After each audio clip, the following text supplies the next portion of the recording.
Սոսի հեռուստատեսության եթերում Նուրել Ատվականն է, բարև ձեզ։ Կապանի քաղաքապետարանը մարտի 22-ին և 23-ին համաքաղաքային շաբաթօրյակ է հայտարարել։ Առաջին օրը մի շարք հիմնարկ ձեռնարկություններ և ուսումնական հաստատություններ վաղ առավոտից են միացել նախաձեռնությանը, իսկ խանութների աշխատակիցները պասիվ էին։ Շաբաթօրյակ, բավա։ Կապանում այսօր համաքաղաքային շաբաթօրյակ էր հայտարարվել, ավելներով, դույլերով, բահերով զինված քաղաքացիների կարելի էր հանդիպել ամենուր։ Մարզկենտրոնը կուտակված աղբից մաքրելու նախաձեռնությանը վաղ առավոտվանից միացել էին Կապանի մշակույթի կենտրոնի աշխատակիցները, ովքեր մեկ մարդու պես գործի էին անցել։ Բոլոր մասնակցին շատ հաճելի միջոցառումը մեր քաղաքի համար է քանում։ Մշակույթի կենտրոնի հարակից զբոսայգին կապանցիների ազատ ժամանցի անցկացման հիմնական վայրերից է։ Չնայած շրջակայքում տեղադրված աղբամանների շատերը անփութորեն արված աղկիսերմերը ուտում են, աղբը թափում գետնին։ Տիկին Նորային համեմատաբար ծանր գործ էր վստահվել։ Կանաչները փոცხով մաքրում էր, ասում է չի թերանում, ամեն դժվար աշխատանք էլ հաղթահարել է պետք։ Բոլորն է պետք է գիտակցեն, պապիրոս ծխելու չկցեն, թուղթը կանֆետի թուղթը պետք է չկցեն, բոլորն է պետք է պահպանեն, մենակ ինձանով բան չի լինի։ Կապանի համար 7 հիմնական դպրոցում գարնան ծաղկունքի հետ մշակել են կրթօջախի այգին, ծառերն են նետել, ծաղիկներ տնկել։ Այսօր էլ ջրում էին, փոշ է հանում, ամեն շաբաթվա ավարտին դպրոցն իր համար շաբաթօրյակ է անում։ Լավ նախաձեռնություն է,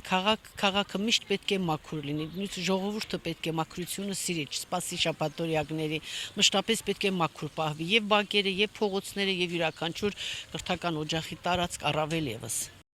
Ձեռքի տակ եղած աղբը նետելուց առաջ ամեն մեկը պետք է գիտակցի, որ քաղաքն իր տունն է, դպրոցի այգին բարեկարգել են, ասում է Կարինե Հովսեփյանը, սակայն հարակից շենքերի բնակիչները չեն պահպանում այն։ Մեր դպրոցի տարածքը ճիշտ է մենք ծաղկապատել են, գեղեցիկ ենք դարձրել, որ կարողանա այս փողոցի Շամյան փողոցի բնակիչները նաև իրենց հանգիստը անցկացնեն երեխաների հետ այստեղ, բայց առավոտյան երբ գալիս ենք բավականին եւ արևածաղկի մնացորդներ եւ շշեր են եւ սիգարետը, թեկուզ աղբարկղները դրված է, որ կարող են դնել։ Երևի թե դա ընթացքում դաստիարակության խնդիր է, պետք է ոչ միայն փոքրերին դաստիարակենք, այլ նաև տարածքի որոշ բնակիչների, որ աղտոտում են։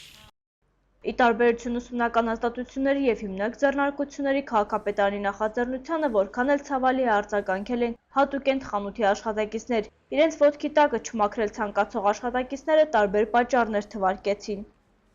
Դրա համար բարձ եմ տալիս, ամես 1000 դրամ, թե պիտի ես մաքրեմ, դու իրեն կան մաքրի։ Քաղաքի մաքրությանը հետևող կոմունալ ծառայության աշխատակիցները, ինչպես մնացած օրերին, այսօր էլ իրենց ամենօրյա գործին էին։ Համաքաղաքային շաբաթօրյակը կշարունակվի նաև վաղը։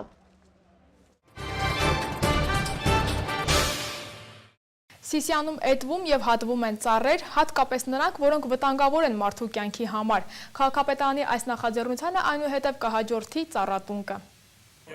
Սիսիան քաղաքի տարածքում սկսվել են ծառայետման աշխատանքները։ Առաջին հերթին սանիտարական էտի են ենթարկում Որոտանի շենքերի ճակատային մասի և հետնամասի բարդիները, որոնք տարիներ շարունակ անհարմարություններ էին պատճառում այդ շենքերի բնակիչներին։ Կարսևան Մովսիսյանը ուրախ է, այլևս չեն վախենալու քամու ժամանակ պատշգամբ դուրս գալ։ Կարող այն այս մոմենտալի տես ճյուղը փողվի, ընկի վնասի շենքին, ամեն ինչ հնարավոր։ Քամիների մանավանդ ուժեղ ժամանակ կարող է կառը փողի գցի վնասի ժողով։ Այդ ինչա, հենց հիմա մենք չենք դուքել։ Դուրս կյանա այդ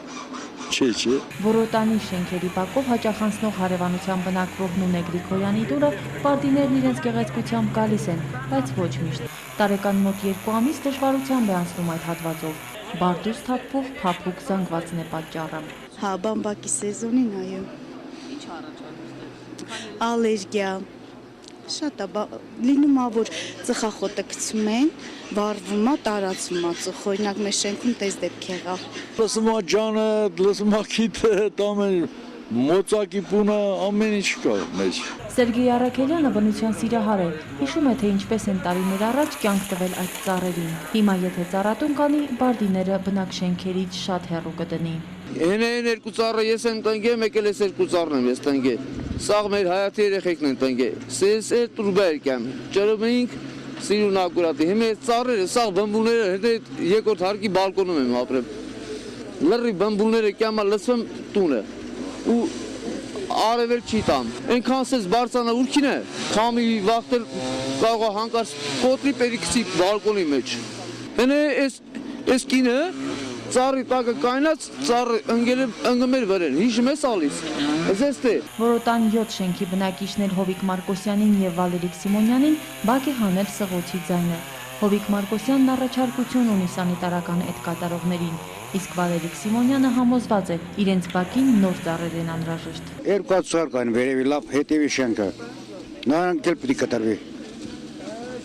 Սա բոմբուլա, սա գալիս է, սա բալկոմակու, սա մուրտարում է, էլի հետա։ Սանք արդեն ծերացած ծառեր են, հետո բամբակա թափում ժողովրդի գլխին, ես պիտի շուտ կտրեին։ Մի խելացի քաղաքապետ հայտնվեց ասի, ինչ կարգ է բերեմ։ Բայց տեղը կտանգեինք անպայման։ Մոսկվայում էլ կար այդ նույն տիպի, մի քանի փոս եմ տելևիզորում եմ լսել, լրիվ ծառեր կոտորեց։ Շատ լավ գործ են անում, իրական շատ լավ է։ Մենք տարիներ շարունակ բողոքել ենք, անդադ որ ծառերը պիտի կտրվեն։ Որից մածից այսպես լավ է։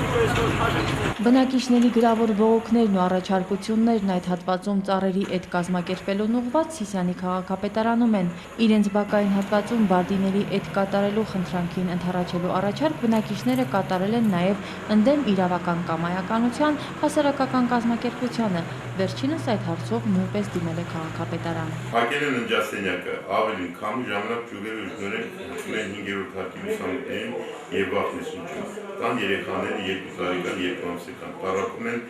ալերգիկ հիվանդությամբ։ Սանիտարական միջոցառումներն այս պահին կատարվում են Գետափնյա թաղամասում, որոտանից հետո ծառերը կկարճանան նաև Շիրվանզադե, Սիսական, Արամ Մանուկյան, Գարեգին Նժդեհ փողոցներում։ Սիսակ Նահապետի անվան հրապարակից դեպի Մայրարձան տանող, այսպես ասած, այգու հարևանությամբ գտնվող ծառերը նույնպես կետվեն։ Ծառերի էտման, նաև հատման աշխատանքներին հաջորդելու է ծառատունքն ու կանաչապատումը։ Քաղաքապետարանը աշխատանքներ է տանում տնկիներ ձեռք բերելու ուղղությամբ։ Այս տարի Սիսիանի կենտրոնական հատվածում կշարունակվի Եղևնիների տունկը։ Քաղաքապետարանում հակված են ծայրամասային հատվածներում կատարել մրգատու ծառերի տունկ։ Եվրոպական բոլոր քաղաքներում այս դեկորատիվ ծառեր հասկացությունը շատ քիչ կա։ Ասենք ես իմ աչքով տեսածը Հունաստանում ինչքան դեկորատիվ տնկիներ կար, ծառեր կային այդ մայթերում կամ գազոններում կամ քաղաքի տարածքում, բոլոր հերթով հանում էին, դրա փոխարեն տնկում էին պտղատու ծառեր, մանդարինի, ապերսինի, լիմոնի, զեյթունի,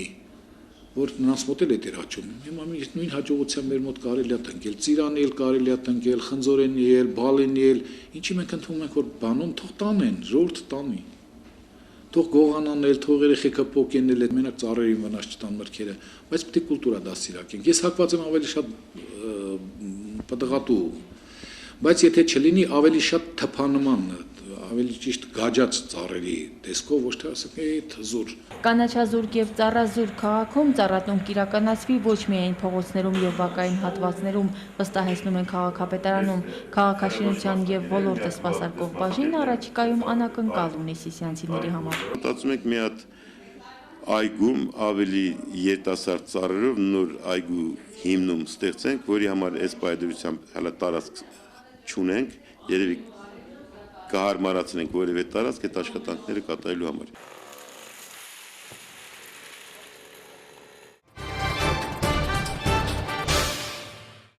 Կրթության և գիտության նախարարի հրամանով սովորողների շրջանում սուր շնչառական վարակների, մասնավորապես գրիպով հիվանդության տարածման միտումները հաշվի առնելով հանրակրթական, հիմնական և նախնական ու միջին մասնագիտական ծրագրեր իրականացնող ուսումնական հաստատություններում գարնանային արձակուրդը երկարաձգել մինչև սույն թվականի մարտի 31-ը։ Հրամանի համաձայն մինչև ուսումնական տարվա ավարտը պետք է ապահովվի առարկայական ծրագրերի կատարումը դասացուցակներում համապատասխան փոփոխությունների միջոցով։ Մարտի 22-ը ջրային ռեսուրսների համաշխարհային օրն է։ Մեր հարցմանը մասնակցած կապանցիներից շատերը նախընտրում են եռացրած ջուր խմել և օգտագործել այն խնայողաբար։ Իսկ ջրմուղագործները հավաստիացնում են ջրի որակը տարեց տարի կբարելավվի։ Այսօր ջրային ռեսուրսների համաշխարհային օրն է, տոնը անցկացնելու առաջարկը առաջին անգամ հնչել է 1992 թվականին ՄԱԿ-ի շրջակա միջավայրի պահպանության և զարգացման համաժողովի ժամանակ։ Կապանում ջրմուղագործները մասնագիտական տոնի օրը սկսել են վթարներ վերացնելով, ինչպես միշտ հնամաշ խողովակները իրենց մասին հիշեցրել են։ Վթարում ենք այսօր բեզազոտամարտիկների փողոցում վերացնում ենք, ոյուղը վթարում ենք վերացնում ենք, ամեն ինչ նորմալ է, բողոք չունենք։ Ինչ վերաբերում է ջրի որակին, այն դեռ բարելավելու տեղ ունի։ Լեոնարդ Սարգսյանի խոսքով անելիքներ դեռ շատ կան, իսկ ահա հարցվածների մեծ մասը Կապանում նախընտրում է եռացրած ջուր խմել։ ՄԱԿ-ի տվյալներով այսօր անորակ ջրի պատճառով մարդկանց մահացության մակարդակը գերազանցում է բռնության տարբեր ձևերի արդյունքում մահացության թվին։ Արդեն սարքավորումը ստացված այդ գեղվամաքրման կայանում, սարքավորումը տեղադրելուց հետո կարող եմ երաշխավորել 100%-անոց մաքուր ջուր։ Հիմա էլ վատ չի, որակը միշտ հսկողության տակ է, որակը բարձր է, լավ է, նորմալ է, բայց հորդարատ անձրևների ձնխալի դեպքում բնականապղտորումներ առաջանում, որակը ընկնում է։ Այս սարքավորումները, կոագուլյացիայի սարքավորումները տեղադրելուց էթել կվերանա, կմաքրվի եւ ամենից նորմալ կլինի։ Ոնց կլինի գո։ Պետք է կեղտոտա։ Խնայողաբար օգտագործում։ Անպայման, որ կարաք հասնեք այս ճգնաժամից դուրս գաք։ Շինարարների թաղամասում եմ բնակվում, ջրի որակի մասին ոչինչ չեմ կարող ասել, ես ինքս ծորակից ջուր չեմ խմում, միշտ եռացրած, իհարկե, տենց եմ խմում։ Դուր չի գալիս ջրի համը, ինձ դուր չի գալիս, չեմ կարողանում սառը ջուր խմել։ Ընդհանուր էլի խնայողաբար եք օգտագործում։ Հիմնականում ես եմ օգտագործում, ես էլ գիտեմ ոնց եմ օգտագործում։ Երեխաներ կա, ես ինքս եմ ջուրը եռացրած ունենում, երեխաներն են նույն կերպ տալիս ջուրը։ Մաքրություն չեմ նկատում, հենց ջուրը որ նստված տալիս է, նկատել եմ մանրավազի հատիկներ եմ նկատում, դրա համար վստահ չեմ, երեխաներին նույնիսկ վախենում եմ տալ։ Իսկ ջրի կորուստների քանակը տարեստարի նվազում է, խողովակաշարերը փոխվում են, սակայն էլի նորմայից բարձր են, ծրագրով նախատեսվածը ավարտելու դեպքում հետագայում դրանց քանակը կնվազի, հավաստիացնում է ինժեները։ Այս մի քանի օր ընթացքում ջրատարի վթարուն էինք, վերացրեցինք, երկու տեղ վթարը վերացրեցինք, իսկ 3-4 օրվանից անցած տարվա արված մոնտաժային աշխատանքները, խողովակաշարը աստիճանաբար մտցնում ենք շահագործման մեջ։ Երկաթուղայինների 7-րդ նրբանցքում 3 վերջացրել ենք, հիմի տղաները կարգաբերման աշխատանքներ են կատարում։ Այսօր Երկրագնդի մարդկության 89%-ը մաքուր ջրից օգտվելու հնարավորություն ունի, սակայն 800 միլիոն մարդ զրկված է դրանից։ Մարտի 22-ին ողջ աշխարհի տաքսիստները նշում են իրենց մասնագիտական տոնը։ 1907 թվականի հենց այս օրը Լոնդոնի փողոցներում փոխադրողները հաշվիցն անվանեցին տաքսիմեր, ֆրանսիական տաքս վճար եւ հունական մետրոն չափել բառերից։ Արդյունքում տրանսպորտի այդ տեսակն անվանվեց տաքսի, իսկ փոխադրողները տաքսիստ։ Լոնդոնյան առաջին տաքսիների մեքենաները կանաչ եւ կարմիր գույների էին։ Դեղինը, որոնք մենք համարում ենք տաքսիների ավանդական գույնը, առաջացել է Hertz Corporation-ի հիմնադիր Ջոն Հերթի թեթև ձեռքով։ Հին մեքենաները վերցնելով որպես նորերի վճարի մի մաս, ձեռներեցը ներկում էր դրանք դեղին գույնը եւ օգտագործում դրանք որպես տաքսիներ։ Բնականաբար նման վառ մեքենաները հեշտ էր նկատել քաղաքի փողոցներում եւ ավելի ուշ տաքսիները դեղին գույնով ներկելու պրակտիկան սկսեցին կիրառել նաեւ գրեթե բոլոր նման ընկերությունները, իսկ դեղինը դարձավ տաքսիների դասական գույնը։ Տաքսիների մեկ այլ խորհրդանիշ դարձավ վանդակավոր նախշը, տարբերակներից մեկն այն է, որ առաջին շախմատային նախշը հայտնվել է անցած տարվա 20-ական թվականներին ամերիկյան ընկերության մեքենաների վրա, որը նրանք փոխառել են մրցարշավներից։ Ենթադրվում է, որ այդ սիմվոլը պետք է գրավեր հաճախորդների ուշադրությունը եւ դրդեր նրանց պարզ փոխադրման մտքին։ Եթե մինչ երկուշաբթի Կիպրոսը նոր ծրագիր չներկայացնի Բրյուսելին, կզրկվի ֆինանսական աջակցությունից։ Ֆրանսիայում մեղադրանք է ներկայացվել նախկին նախագահ Նիկոլա Սարգոզիին։ Ծանոթացեք նաև միջազգային լուրերին։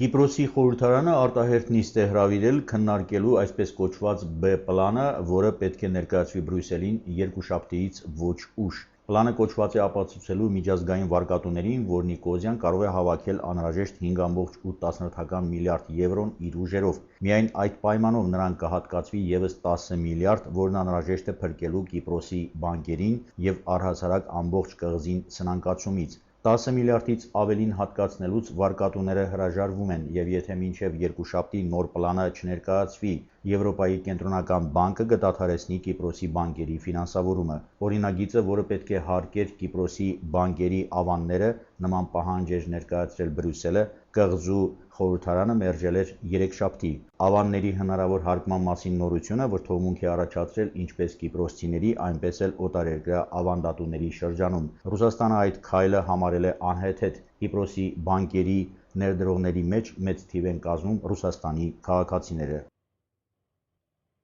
Բորդո քաղաքի իրավապահները Ֆրանսիայի նախկին նախագահ Նիկոլա Սարկոզիին մեղադրանք են ներկայացրել այսպես կոչված Բետանկուրի գործով։ Սարկոզին մեղադրվում է Ֆրանսիայի ամենահարուստ կնոջ 90-ամյա Լիլիան Բետանկուրի վստահությունը չարաշահելու մեջ։ Քննությունը որոշել է, որ նա օգտվել է Բետանկուրի թույլ առողջությունից տիրանալու նրա ունեցվածքի մի մասին 2007 թվականի նախագահական ընտրարշավի ժամանակ իր նախընտրական շտաբին ֆինանսավորելու նպատակով։ Մինչև 2012 թվականի կեսերը Սարկոզին օգտվել է պետության ղեկավարի անձեռնմխելիությունից, բայց երբ զրկվեց անձեռնմխելիությունից, տանը եւ գրասենյակում խուզարկություններ կատարվեցին։ Գտնված փաստաթղթերը առայժմ ծանրակշիռ փաստարկներ չեն տվել Սարկոզիի դեմ։ Ինքը նախկին նախագահը լիովին հերքում է մեղադրանքները։ Այս ժամի համար նախատեսել ենք այսքանը, մինչ նոր հանդիպում։